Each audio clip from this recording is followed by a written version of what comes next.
Come on in. Hello, how are you? I'm good. How are you? I'm doing good. I'm Brandy. I'm going to be your nurse today. Okay. And I've checked the doctor's orders. He wants me to do a cardiac and respiratory assessment on you, as well as a neuromusculoskeletal and a HEAT, which will be your head, ears, eyes, nose, and throat. Are you okay with that? Yes.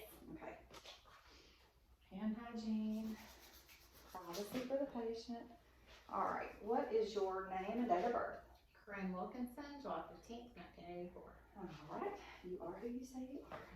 Okay, we're going to start by doing the head and face, and I'm just observing or inspecting right now, just looking at her. Her head is a normal shape. It has no indentions or lesions or anything of that sort.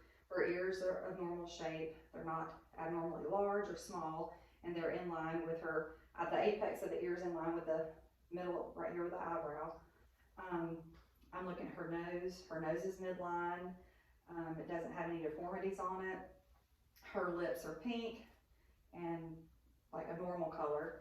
Her eyes, the white on the sclera is normal. There's no redness or yellow showing any kind of infection. The iris is a good color, so it's not cloudy, so there's no glaucoma or cataract. Her pupils are round, and so everything looks good on her head and face. So are you having any tenderness or pain anywhere on your face today? Okay, and then we're gonna assess the ears. Do you wear hearing aids or do you have any trouble hearing? No. Okay, so with the hearing test, you can do the whisper test, which you can go stand 2 feet behind and have them close their eyes, and then you're just, I'm doing good. you can whisper on each side to see if they can hear.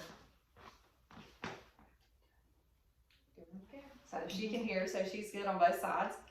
Her hearing is normal.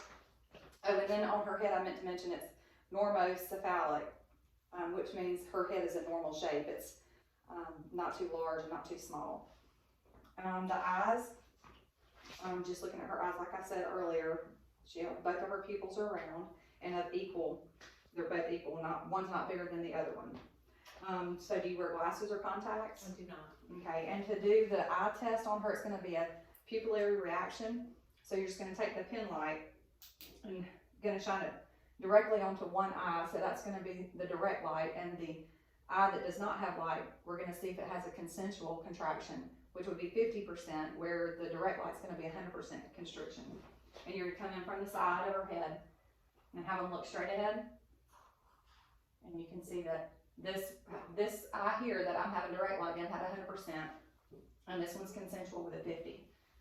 Then come over to this side directly, and the same thing there, so the direct and the consensual were equal and normal on that. So then we're going to go to, and you could do a Snellen chart too, where they stand up 20 feet away from the eye chart to see what their vision is, 20/20, 20/30.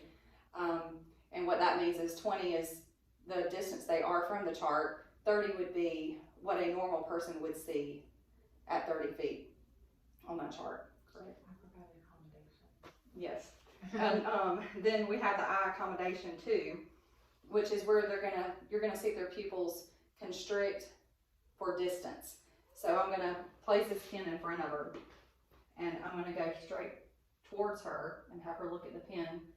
And as I come back, they dilate some, and you go forward, constrict, come back, dilate, and I'll do this side. Same thing.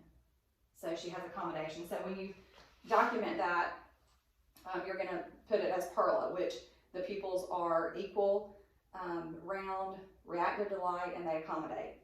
And her pupils also are about a 4 millimeter, and 3 to 7 is normal when you're assessing the eyes. The nose, we said earlier, is midline. Do you ever have nasal discharge or congestion? Allergies are Just bothering me a allergies, little bit, yeah. but you haven't had any No. okay, lately? Okay, and if, right now you would test the smell. So you would have the patient hold one nair at a time, and so if you will, just hold one, and can you make sure you can breathe in and out, and do the same with the other side. Okay, so they don't have any blockage or anything in their nose, seem to be breathing okay. Then the next is going to be the mouth, throat, and the neck. So with her mouth, I'm going to just take the pen light and check the oral mucosa. I'm going to check the gums to make sure they're pink and not red. Because the red would mean there's some kind of inflammation. Look at her uvula and see if it's midline. And see if there's any kind of tooth decay or anything of that sort. Okay, if you'll just open up and say and everything looks great. She takes care of her teeth. So also with the assessment of the mouth, throat, and neck, on the neck you're going to make sure that everything, the trachea is midline, so it's not off to the side or anything. Do you have any trouble swallowing? No. Okay, and most of the time when you're going to assess the neck, if you want to feel for any abnormalities with the thyroid, you're going to come behind the patient and just have them to swallow. If you'll swallow for me. And you can also feel at that point if they have any abnormalities as far as the thyroid enlargement. Do you have any hypo or hyperthyroidism? No. Also with that, you can just give them a cup of water and have them take a sip and swallow and see if they are able to swallow without any pain or anything like that. So if they do have any pain and it's hard for them to swallow, you may have a risk potentially of aspiration, and we definitely don't want that because you don't want anything to get into the lungs for infection. Okay, the neuro is the consciousness and alert and orientation for them. So what you would do is talk to the patient. What's your name? Corinne. Okay, do you know where you are right now? My house. Okay, and why are you here? To take this video. Well, and I live here. Right, exactly. And so who's the President of the United States? Donald Trump. Okay, so obviously she's very oriented, she's alert, she's verbal, and motor skills. Can you touch your finger to your nose? So all of this, as I'm asking her these questions for orientation and alertness, I'm thinking of the Glasgow, is that? Glasgow. Yeah, Glasgow Coma Scale, which is telling me her, the eye opening, the verbal, and the motor. And she did all of that great. So her score would be 15, which is the highest you're going to get. The lowest you're going to get is a 3. So if I walked into the room and she's my patient and I addressed her and she didn't open her eyes, she's not going to get a number 5 on that scale. She's going to be at the lower end of the scale. So it's basically the orientation of how they respond to you. And then if you do the verbal, if you're talking to them and their speech is good and not slurred, and they're not having any trouble trying to speak to you, then you know that everything is fine with them too. The motor skills, just like I had her, she can take commands and do exactly what I said with her motor skills. So if anybody could not do that, then you're just going to give them a lower score. And that's the Glasgow Coma Scale. Have you had any dizziness, numbing, tingling anywhere? Mm-hmm. Okay. All right, we're going to move on to the respiratory assessment, and I'm just going to assess the rate and the effort and the rhythm. Okay, and so what I'm just going to see is see what her breaths are for 1 minute.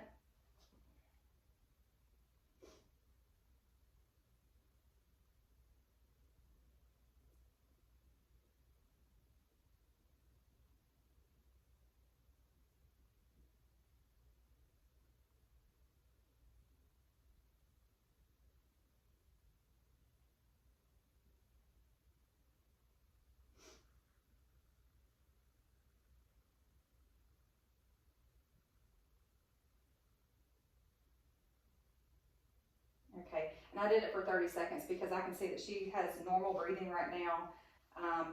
It's not too shallow or deep. She's got a eupnic breathing pattern right now. And so I did a 30 times 2, so her respirations were 18. So she's great in that category. And I'm going to listen to the breath sounds in her lungs. And I'm going to start with her right upper. Move to the left upper, then go down to the left lower, right middle, and then you're going to go laterally, the left lower. Am I right? My right lower, sorry. And then your other over here on the left lower. And then you're listening for crackles and wheezing, any kind of abnormal breathing sounds. And I'm going to start with her right upper, move over to her left upper, Go down to the left lower, and then to the right lower. Okay, and everything sounds good with that.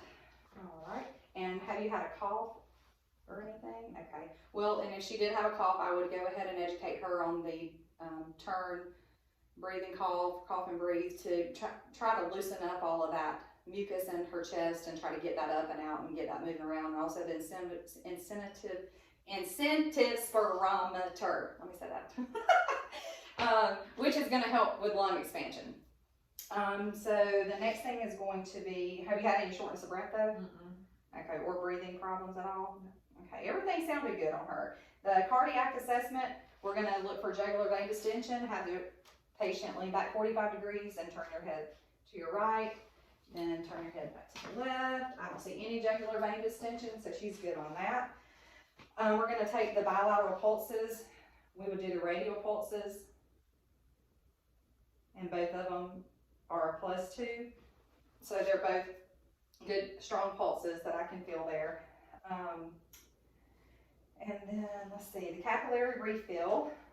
So we're going to check to see if the blood's flowing back up to her finger in here within 3 seconds. And looks like she's good to go on that. You can do that also on the toes. You're going to check for edema, which you're going to start at the most distal on the feet and the hands, and you're just going to work your way up the leg and see if there's any edema. And it doesn't look like she has any, so you're going to go up both sides here for edema. She doesn't have any there, so she's good. I would also, as far as pulses, check her pedipulse on the top of her foot. If there was any abnormality bilaterally on her pedipulse, I would continue to do the posterior tibial pulse, then up to the popliteal, the femoral, the axillary, the brachial, and the carotid, just to make sure everything's flowing correctly and she's getting enough oxygen and blood flow. And we're going to listen to the heart sounds. Have you had any chest pain or anything lately? Okay, so we're now just going to listen to the heart sounds. We're going to start over here at the second intercostal space of the aortic, go over to the pulmonic, down to the Erb's point,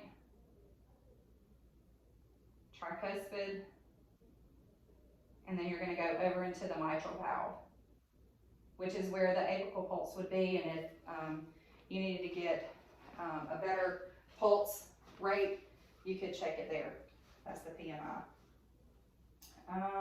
Let's see. So now we're going to do the musculoskeletal. So I'm going to have you stand up and come over here. Just stand right in front of me.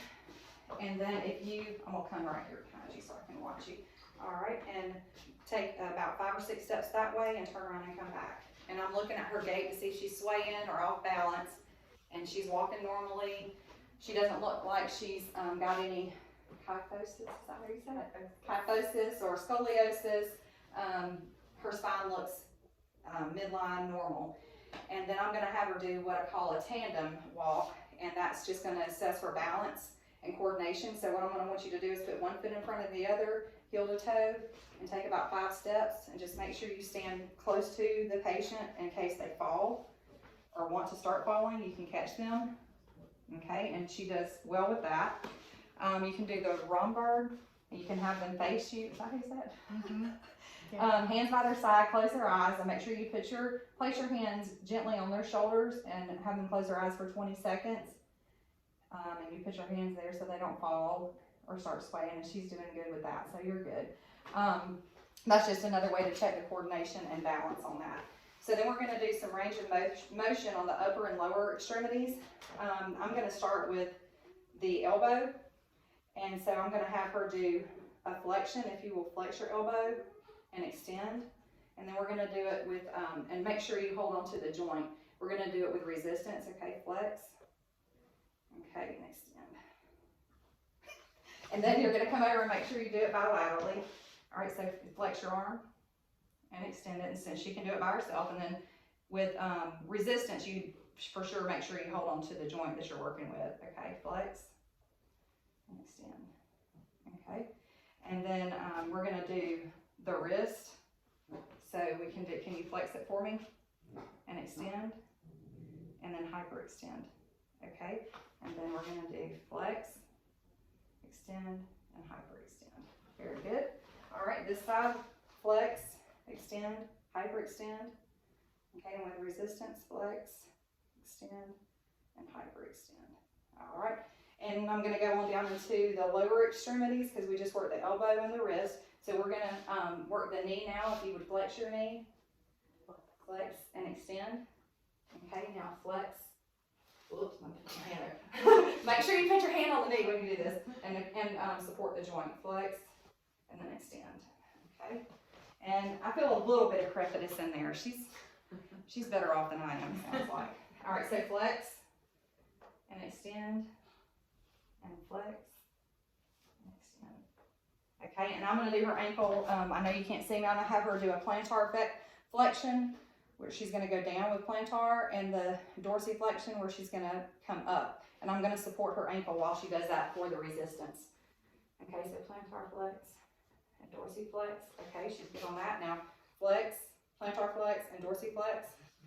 And then plantar flex and dorsiflex. Have you had any pain in your joints or anything? No. You sure? Just getting old. Just the normal, right? Yeah. Okay, well that concludes our assessment.